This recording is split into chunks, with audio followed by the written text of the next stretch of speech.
विश्लेषण से पहले मैंने बहुत कुछ सोचा, बहुत देर सोचा और बहुत देर सोचने के बाद आज निर्णय लिया कि आज मैं तमाम युवाओं के लिए 21 साल की उम्र का विश्लेषण करूंगा।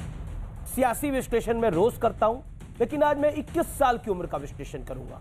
मैं चाहता हूं कि देश का युवा, यूथ ऑफ इंडिया इस विश्लेषण को जरूर सुने। और अगर आपके परिवार में बच्चे हैं जो 20-21 साल के, 18 साल से ऊपर हैं, उसको ये विश्लेषण जरूर सुनवाइएगा।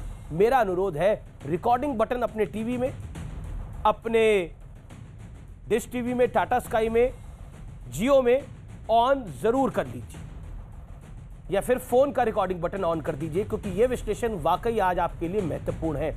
और आप अगर इसको ट्वीट करेंगे, आप इसको अगर साझा करेंगे, तो इससे जागरूकता फैलेगी। आइए 21 साल की उम्र का विश्लेषण सुनिए। 20 साल की उम्र में भगत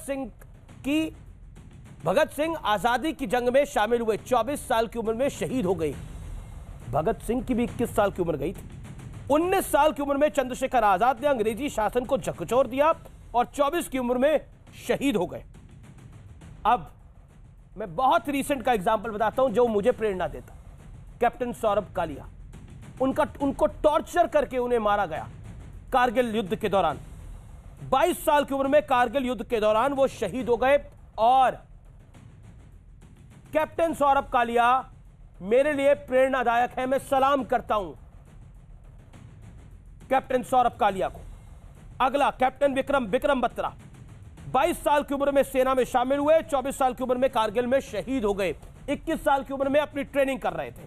13 साल की उम्र में स्वर कोकिला लता मंगेशकर ने अपना पहला गाना रिकॉर्ड किया था। 17 साल की उम्र में जिस सचिन तेंदुलकर के ऊपर सवाल खड़े जा रहे हैं ना, उसने भारत के लिए शतक जड़ दिया था।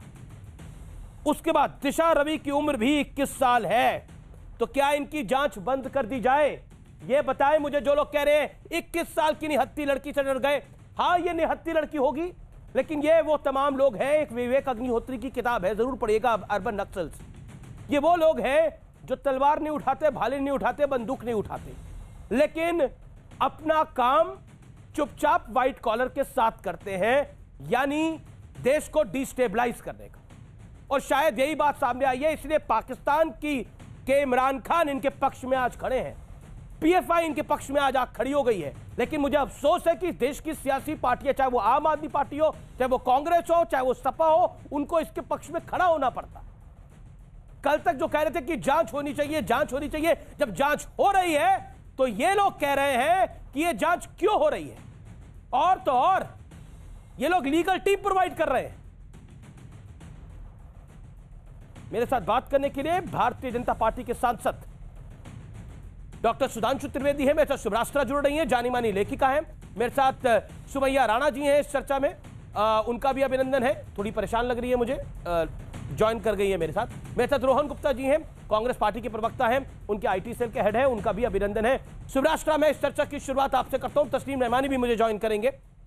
शुभराष्ट्रा, 21 साल की दिशा रवि भारत के लोकतंत्र को नहीं हिला सकती, भारत की संप्रभुता को नहीं हिला सकती। ये बात मैं नहीं कह रहा, ये बात आज सुबह से मैं बाइट्स में सुन रहा हूं।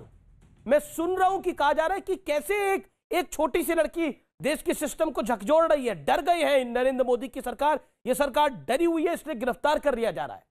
क्या आपको लगता है कि 21 साल की लड़की की परिभाषा दिशा रवि है? She is idol for the nation.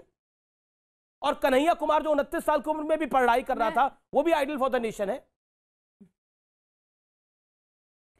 मैं दर्शकों का ध्यान आकृष्ट करना चाहती हूं, 2015 में जब दलित एक्टिविज्म के नाम पर रोहित वेमुला की लाश पर राजनीति की गई, उस समय आपको ध्यान होगा जब तब एचआरडी मिनिस्टर स्मृति ईरानी जी जब संसद को संबोधित कर रही थी और उन्होंने अपने संबोधन के दौरान जेएनयू के बच्चे कहा था, और उसके बाद पूरे देश में ये जो तथाकथित लिबरल जमात है उसने एक ऐसा माहौल पैदा कर दिया कि देश की जो सरकार है वो जेएनयू में पढ़ने वाले स्टूडेंट्स को बच्चा मान रही है। How dare you infantilise the students इन जेएनयू करके एक पूरा नैरेटिव सेट किया गया। जी। आज मैं उन्हीं से पूछना चाहती हूँ, दिशा रवि 21 साल की लड़की है, मन मर्जी से शादी करने लायक है लीगली, मन मर्जी से अपनी सरकार चुनने लायक है, इतनी परेशानी क्यों है कि पूरी लिबरल जमात को उतरना पड़ रहा है उसके संरक्षण के लिए? पहली बात आमिश जी, एक पॉइंट मैं ये कहना जरूर चाहती हूं कि दिशा रवि के अगेंस्ट क्या क्या चार्जेस हैं, ये आपको, हमें या देश के किसी भी नागरिक को केवल दिल्ली पुलिस के प्रेस कॉन्फ्रेंस से कुछ चार्जेस लगाए हैं उसके बारे में हमें पता है। जो प्रपत्र है वो पब्लिक डोमेन में अभी नहीं है।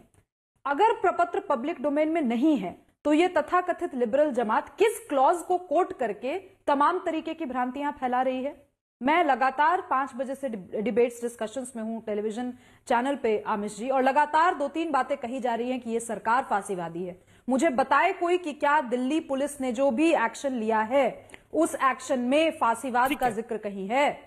क्या कहीं भी ये कहा गया कि दिशा रवि अपने देश की सरकार के खिलाफ कुछ नहीं बोल सकती? ठीक है, मैं बहुत स्पष्ट करना चाहती हूं, आप डिसेंट कीजिए, आपको जितना विरोध करना है वो कीजिए, लेकिन अगर आपका विरोध हमारे देश की संप्रभुता को नाश करने चलेगा तो फिर आप पे एक्शन लिए जाएंगे। सेडिशन का चार्ज से अगर आपको दिक्कत है, कांग्रेस पार्टी के जितने भी सांसद हैं